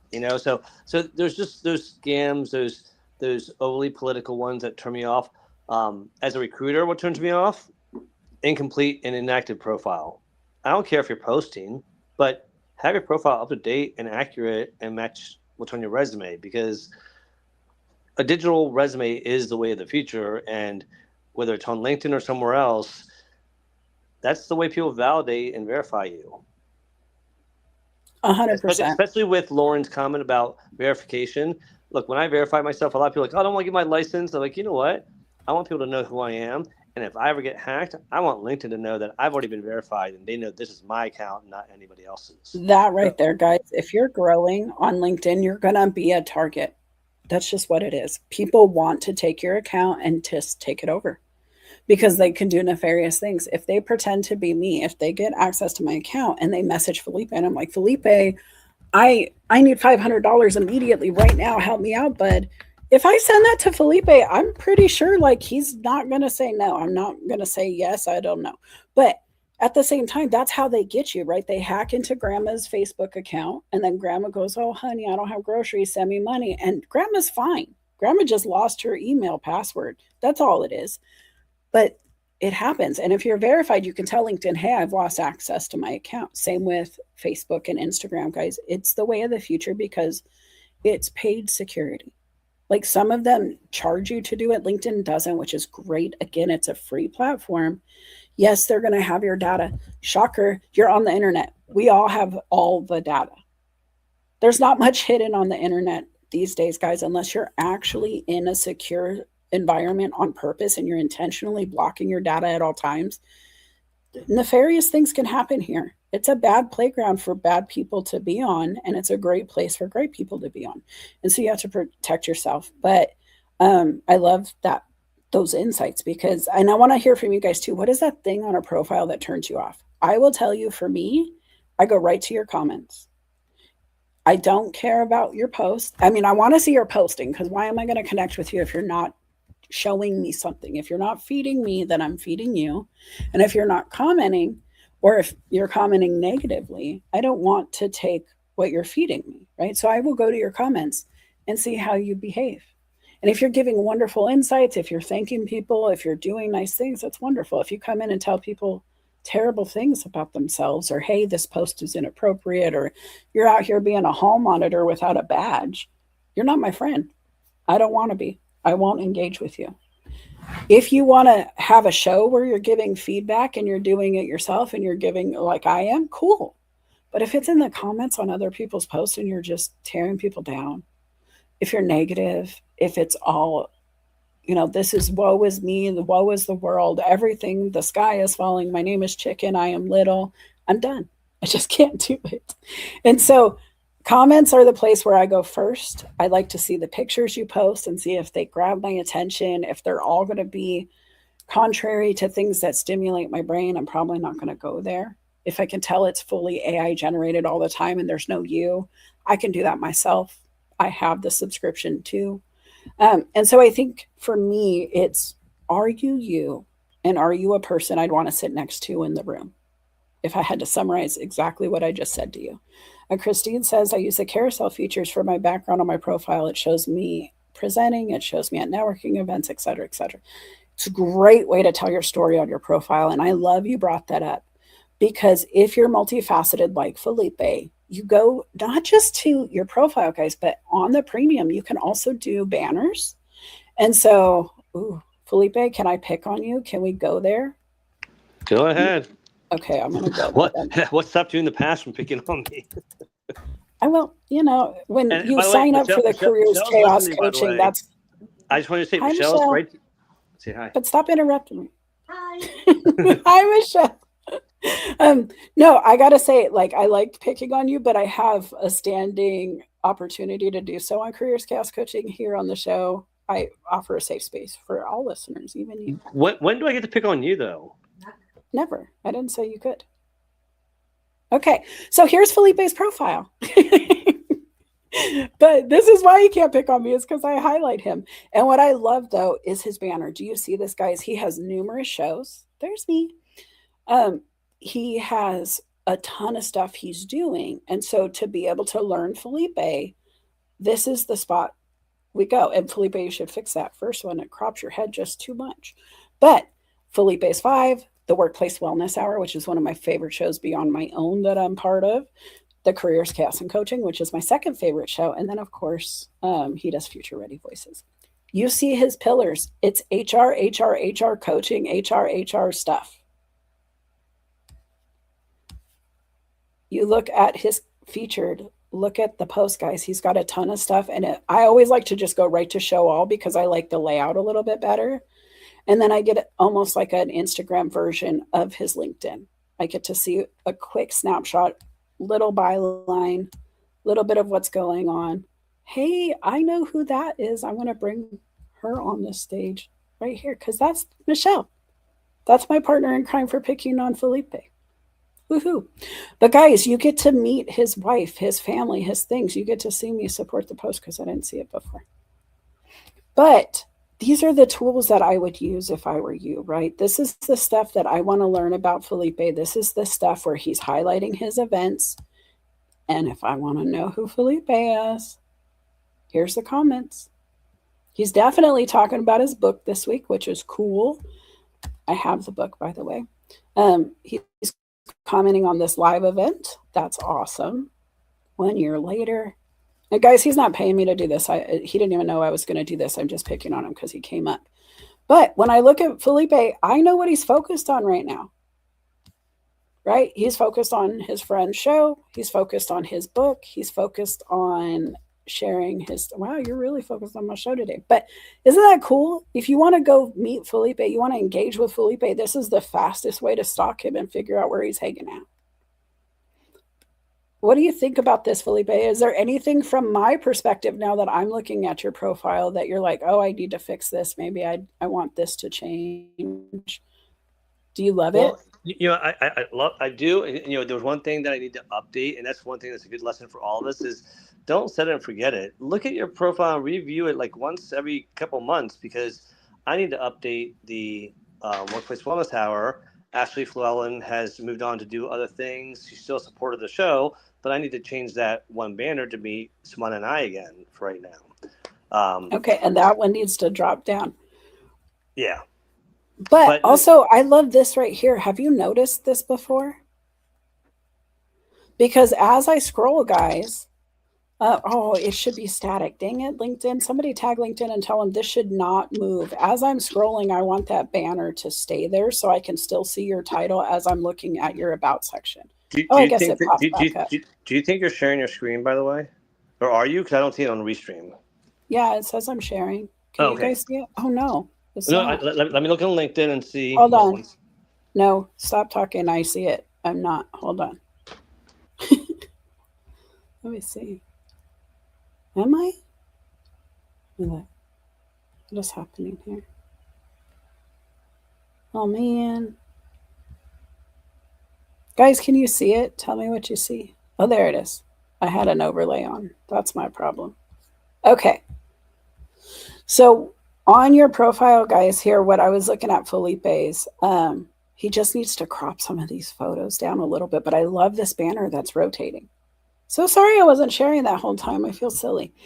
But you can see so much about Felipe, and I love this part. I wish it would stay static as I scroll, but it does come back up when I get back down here. So when I'm getting away from your flashcards is what the baseball card version, and I come down to learn more about you, your headline is still there. And I love that because as I'm learning, I'm not forgetting what you said you are the whole time. Isn't that cool? I do like that. I do wish the banner, that's a nice idea of the banner staying there as you scroll down, kind of like a freeze frame kind of thing. I like that. Yeah, because this could be static, just like on an Excel spreadsheet when you're scrolling and you need to see the titles. I feel like that's the exact same thing I want from the headline as I move. And it does work, I guess. It's just funky. Maybe it's because I'm presenting. And one other thing is also I think, when you go back up to the topic right there, the activity, mine is saved at events because that's what I do most of. But you can save it if you do more images, if you do more posts. It's nice to be able to have that customized to what you do, Right. I mean, no, absolutely. I like, and this is the value. Let me show real quick just the differences, guys. Okay. So ROI, if I go to post, I get two right next to each other. I can go and scroll some more if I want, but I'm not a big fan of this carousel feel at all. If I go to comments, I get three. If I go to videos, I'm getting eight, all right there. And I kind of get to see a lot of Felipe and I get to see what he's talking about, right? I dig that. And I'll go through and I'll be nosy and I'll see which one I want to click on.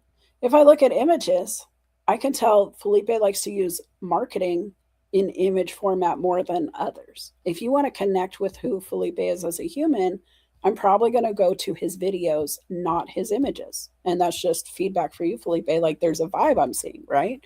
Which is great. And maybe that's the plan.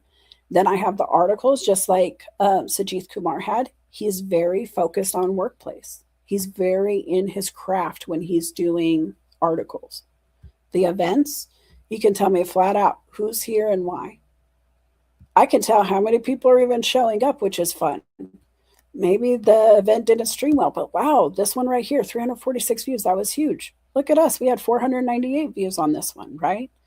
And so being able to see what are those things people love to hear Felipe talk about and maybe what doesn't reach as far.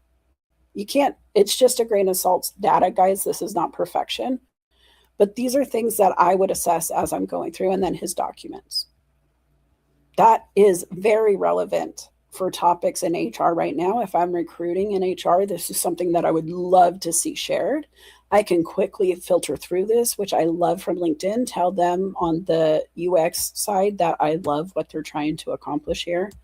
But this is the value. And if you're not doing this for the HR people who could hire you, you're losing out. Because when I interview with Felipe for the role after I've done my research and I go, wow, you're also a podcast host. Can we, I mean, it's not job relative, but can I just ask about that experience? Felipe now, as an HR person, gets to talk about passion. Felipe, what would be the game-changing moment? Like, is that a game-changing moment for you in an interview if I were able to go, hey, I saw you on your LinkedIn, you have your banners of the 5 shows or whatever you're doing, you know, whatever it is. What would that do for you in an interview compared to a candidate who doesn't make a comment or doesn't have a reference point like that? I mean, it just shows that it validates what I say I do. I can say, oh, I talk about this on a regular basis. If you want to hear or see where I talk about it, check it out here, because that's the reality of it. We can all say in an interview, oh, I do this really well, until someone says, well, prove it. Walk me through the steps of how you do it exactly, or show me where you've done it. And this is one of those ways of saying, oh, he actually does talk about it. All right, let's see how he sounds. And so I think that's where you have to really think about how do people know what you're doing and what you're talking about, and how can you validate it? And LinkedIn's a great way of doing that.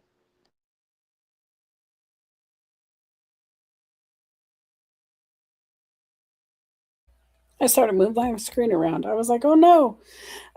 LinkedIn is a really great way to play. And Aaron, if I missed a message from you, I'm so sorry, friend. But guys, LinkedIn is a place where we all have played, at least most of us. Truthfully, if you're in the comments at this point, you know we've played here for some time. And playing is great. But I wonder, are you getting the most value? What is the ROI? Because we've said this before, I'll say it again. You will write your story either way. It's up to you to figure out how you're going to use this place. At some point, you have to realize this is a professional platform. This activity you present today will follow you into your professional career, and it will stay with you. You will have to delete your entire history, profile, whatever, and then still hope the screen grabs didn't last. Still hope that the ripple of your actions and behaviors on this platform didn't create a brand recognition already, a reputation. And if you have one, what is it going to be for?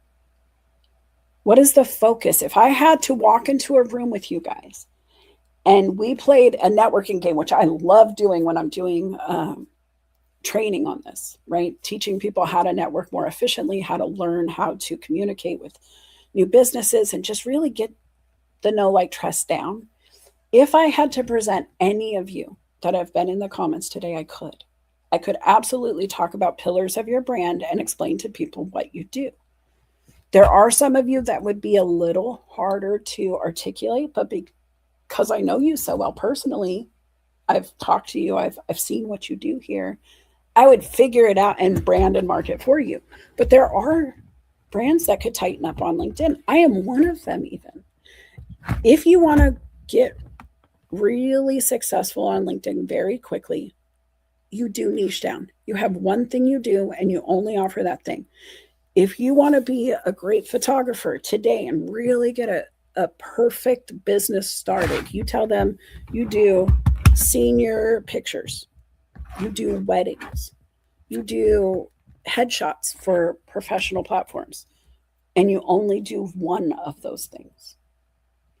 After you're successful, after the bookings happen, when there's some gapping in between, then you can offer the others and add. But the very most successful businesses start with one product and add later. You get a burger and you make it the best burger ever. And then you add the fries and milkshake. Does that make sense, guys? So if you have to figure out your brand pillars, if you had to make it 3 things, just like I want you to remember the 3 things we're supposed to focus on LinkedIn, that profile, the search bar, the direct messages, right? Building, the coaching, the consulting, connecting. Those are the 3 things I focus on. If that had to be my brand pillars, what are your 3? Felipe, what are your 3? Tell them. If you can, he's probably I'm almost done with the bookcase. For me, I have 4 brand pillars. Nope, 3. You only have to do 3. Well, I know, but I was talking about otherwise my pillar might fall if I don't have 4 to hold up. 3. All right, fine. 3, stubborn. Yep. So my 3 would be obviously workplace, which includes, I think, HR and everything I do. Workplace. It would be overall wellness. Yep. And family. Boom. Guys, if somebody says, who's Felipe Cofino? He just told you what he wants you to say. If he only had 3 bullet points, and I said 3 times, that's it. Workplace, wellness, and family. And those are great pillars. You guys figure it out for yourself. You have to pick. But if you're looking for work, say you're a job seeker. Tell them what your skill set is. Tell them you're looking and for what opportunities often. That's all you have to do. Those can be your three pillars, right? You have to decide that. If you want help, reach out. Just remember, though, I believe all success lies in the simple premise of documentation and action. I got to get out of here, guys. Thanks so much for joining. I hope you guys have a wonderful weekend, and I will chat with you soon. Take care. I got to put my song. Okay, here it comes.